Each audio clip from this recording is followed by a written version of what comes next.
आपने अम्बेडकर चौक पर आम के साथ खास बात का डिस्कशन किया, क्या उद्देश्य क्या करना है? दो उद्देश्य था। ओपन प्रेस मीट हमने किया है आम के साथ खास बात। उसका अर्थ ये है कि अपने मित्रों के साथ हम लोग पूरे भरपेट आज आम का त्यौहार जा रहा है, सीजन तो खाएंगे।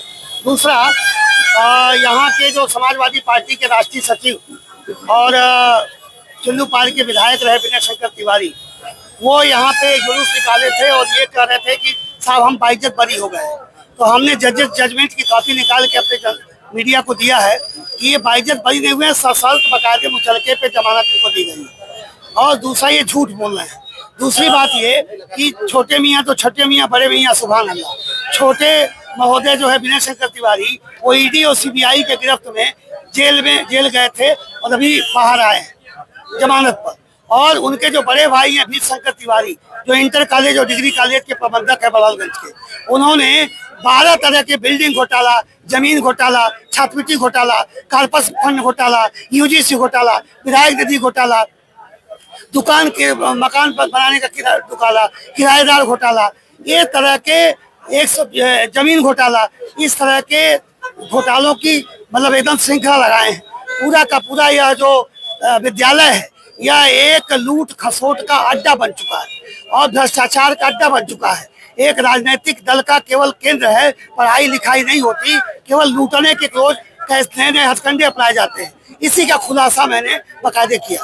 अच्छा, आप वर्तमान में आप बीजेपी के विधायक हैं चिल्लू पार के, ऐसे में आपकी सरकार है तो क्या आप शीर्ष नेतृत्व आप बात नहीं पहुंच पा रही है क्या? शीर्ष नेतृत्व तक बात पहुंचाया हूँ। देखिए, वो लोग माफिया फैमिलीज के लोग रहे हैं, यह लोग जो है दबंग लोग रहे हैं, बाहुबली लोग रहे हैं। इनके हर दलों में, राजनीतिक दलों में, हर सरकारों में इनकी कभी पैठ रहा करती है। उसका असर पड़ता है। आदमी चोरी भी करता है तो बचाने के हर उपाय करता है। मैंने प्रधानमंत्री पीएमओ कार्यालय को पत्र लिखा और मैंने गवर्नर को पत्र लिखा, तभी जाकर के ये सारे घोटाले का पर्दाफाश हुआ। तो अभी क्या लगता है, जिस तरह लगातार इनका रैली निकल रही है, लगातार जिस तरह ईडी की कार्रवाई के बाद और जेल से छूटने के बाद जिस तरह सम्मान स्वागत आपके ऊपर लगातार आरोप लगा, उसको लेकर यही तो मैं कहना चाह रहा हूँ कि आप कोई कारगिल का युद्ध जीत करके, आप कोई संत सेवा करके, समाज सेवा करके नहीं आए हैं। आप एक ही जमीन को 12 बैंकों से लोन लेकर के, लूट करके, आप 1200 करोड़ के घोटाले में ईडी ने आपने हिंदुस्तान का पैसा हवाला के माध्यम से विदेशों को भेजा है, दुबई को भेजा है, अपने होटल को भेजा है। आपके ऊपर अहमदाबाद से लेके दिल्ली तक, नोएडा तक छापे पड़ रहे हैं। तो आप कोई दूध के धुले व्यक्ति नहीं है जो आप निकाल रहे हैं। यह अपनी खिन्नता को छिपाने की एक नापाक कोशिश है। हमने जनता को ये बताया है कि यह कोई पाक साफ होकर नहीं आए हैं, बल्कि जमानत पे आए हैं।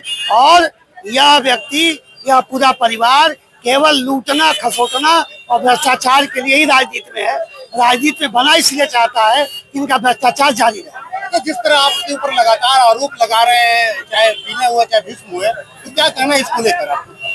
मैंने उनकी बादशाहत खत्म की है। ये माना जाता था कि जब तक वो लोग जिएंगे तब तक जीतेंगे। और 2007 में एक गरीब ब्राह्मण का बेटा जनता से सहयोग लेकर के और जीत जाता है।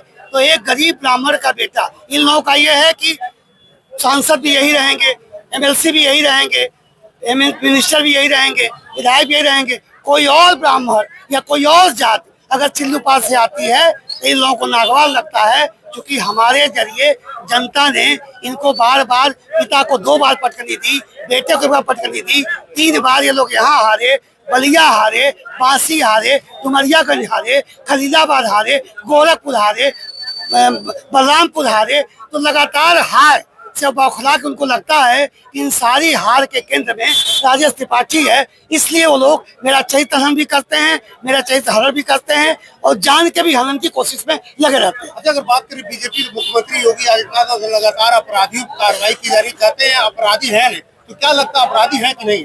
देखिए, 2 तरह के अपराधी होते हैं। एक होते हैं खूनी संघर्ष करने वाले, एक होते हैं भ्रष्टाचार वाले।